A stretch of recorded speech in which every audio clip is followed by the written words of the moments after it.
안녕하세요. 요한복음 12장 20절에서 36절입니다. 20절. 명절에 예배드리기 위해 올라온 사람들 중에 그리스 사람들도 있었습니다. 종말에 열방이 하나님을 예배하러 시온에 순례 온다는 구약 예언자들의 중요한 예언이 이 일의 배경이 됩니다. 종말에 시온에 하나님의 영광이 나타나면 그 영광의 빛이 온 세상을 비추어서 온 세상에 흩어져 사는 이방 민족들이 하나님을 알게 되리라는 것입니다. 그러면 지금까지 자신들이 섬기던 신들은 우상에 불과하다는 것을 깨닫고 그 우상들을 버리고 참된 하나님을 예배하러 시온에 오리라는 것입니다. 예수의 십자가 못 박힘이 하나님의 계시의 절정입니다. 이 계시의 빛이 온 세상에 비치면 모든 사람이 하나님을 예배하러 옵니다. 이를 미리 상징적으로 보여주는 것이 그리스인들이 예수를 찾아온 일입니다. 21절. 그들은 갈릴리 벳세다 출신인 빌립에게 와서 간청했습니다. 선생님, 우리가 예수를 뵙고 싶습니다. 사도행전에 등장하는 고넬료처럼 당시 유대교에 매료된 이방인들이 있었습니다. 다신교를 믿는 그리스 종교보다는 유대교의 단일신 숭배에 더 매력을 느낀 것입니다. 대개 그리스 종교들은 의식과 삶이 분리되었습니다. 하지만 유대교는 매우 도덕적이고 윤리적인 삶을 강조하는 고상한 종교였습니다.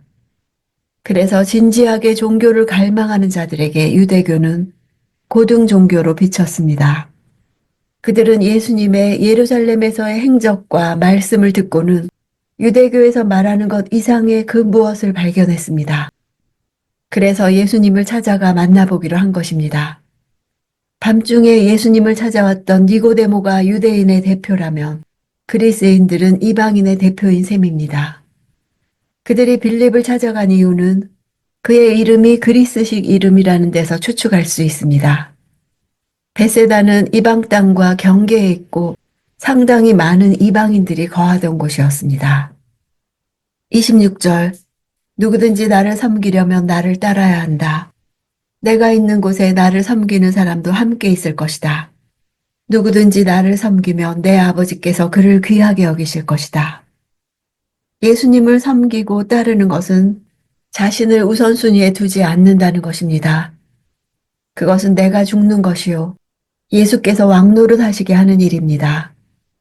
십자가까지 예수님을 따라가면 예수님이 누리시는 부활의 영광, 하나님 나라의 영광의 보좌에 우리도 앉게 해주실 것입니다. 하나님은 하나님을 존중히 여기는 자를 존중히 여겨주십니다. 27절. 지금 내 마음이 몹시 괴로우니 내가 무슨 말을 하겠느냐. 아버지여, 내가 이 시간을 벗어날 수 있게 해주십시오 하겠느냐. 아니다. 나는 바로 이 일 때문에 이때 왔다.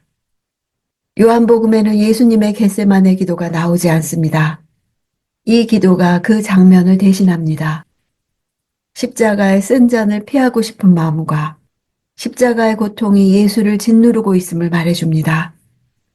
그러나 예수님은 아버지께서 왜 자신을 이 세상에 보내셨는지 구속사적 사명을 분명하게 인식하고 계셨습니다. 예수의 고뇌와 결단의 기도는 자연인으로 고난을 앞두고 겪을 수밖에 없는 갈등을 극복하고 아버지의 뜻에 순종하기 위한 고투였던 것입니다. 28절. 아버지여, 아버지의 이름을 영광스럽게 하소서. 바로 그때 하늘에서 소리가 들려왔습니다. 내가 이미 영광스럽게 했다. 다시 영광스럽게 할 것이다. 성자 예수님의 하나님 영광을 추구하는 기도에 대한 성부 하나님의 즉각적 응답이며 예수님의 사역에 대한 하나님의 또 한 번의 인준이기도 합니다. 십자가를 지기 전인데도 이미 영광스럽게 했다 하신 것은 기도로 이미 십자가를 지기 시작하셨고 이제 기도가 응답되어 십자가를 지시게 될 것이기 때문입니다. 30절. 예수께서 말씀하셨습니다. 이 소리가 난 것은 나를 위한 것이 아니라 너희를 위한 것이다. 사람들이 제대로 분별이나 이해를 할 수 없었음에도 이렇게 말씀하신 것은 하나님께서 예수 자신을 통해서 행하시는 일체의 일들이 곧 그를 믿어 구원 얻게 될 선택된 사람들을 위함임을 알게 하시는 것입니다. 하나님은 예수님의 기도에 응답해 주심으로 예수님이 하나님의 아들이심을 증명해 주셨고, 그리하여 우리가 예수님을 믿을 수 있도록 해주셨습니다. 31절. 이제 세상을 심판할 때니 이 세상의 통치자가 쫓겨날 것이다. 십자가 사건이 가져다주는 결과입니다. 인간의 죄를 참소하던 사탄은 이제 예수님이 스스로 죽으심으로써 그 통치가 종식됩니다. 예수의 죽음은 이 세상의 왕인 사탄에게서 사람들을 빼앗아 오는 사건입니다. 예수의 십자가 사건은 사탄을 극복하여 그의 통치 아래 있는 사람들을 해방하고 하나님의 구원의 통치 아래로 불러들이는 사건입니다. 34절. 그때 무리가 대답했습니다. 우리는 율법에서 그리스도께서 영원히 계신다고 들었는데 어째서 당신은 인자가 들려서 올라가야 된다고 하십니까? 이 인자란 누구입니까? 1세기 유대인들에게는 고난받고 죽는 메시아의 개념이 희박했습니다. 페르시아 제국 아래서는 종교 문화적 자유가 허용되었지만 주전 4세기 헬라 제국은 종교와 문화를 말살하는 정책을 폈습니다. 자연히 팔레스틴의 유대교는 자신들의 종교와 문화를 보존하고자 율법, 성전 제사, 절기 등을 매우 중요하게 여겼습니다. 정체성을 지키기 위해 거의 율법주의적인 수준으로 지키도록 요구했습니다. 박해를 받다 보니 현재보다 미래적 종말론에 강했습니다. 메시아 사상도 고난받는 유대민족을 해방시킬 정치적, 민족적 메시아상이 형성되었습니다. 그런데 예수님이 자신을 인자라고 부르셨고 인자가 들림을 받는다니 인자와 그리스도는 다른 존재인 것이냐고 물은 것입니다. 그들은 어둠이요 눈먼 자들이었습니다. 우리는 이 세상 임금과 예수님을 동시에 섬길 수 없습니다. 35절. 그러자 예수께서 그들에게 말씀하셨습니다. 아직 얼마 동안은 빛이 너희 가운데 있을 것이다. 어둠이 너희를 삼키지 못하도록 빛이 있는 동안에 걸어 다니라. 어둠 속에서 다니는 사람은 자기가 어디로 가는지 알지 못한다. 예수님이 밝게 빛을 비추시는 동안 그 빛 가운데 다녀서 예수님을 바로 알아야 나중에 예수님이 십자가에 달려 돌아가실 때 어둠에 붙잡히지 않을 수 있습니다. 자기만의 메시아상을 만들어 놓고 예수님을 그 틀 안에 가두려는 것은 어둠 속에 다니는 것입니다.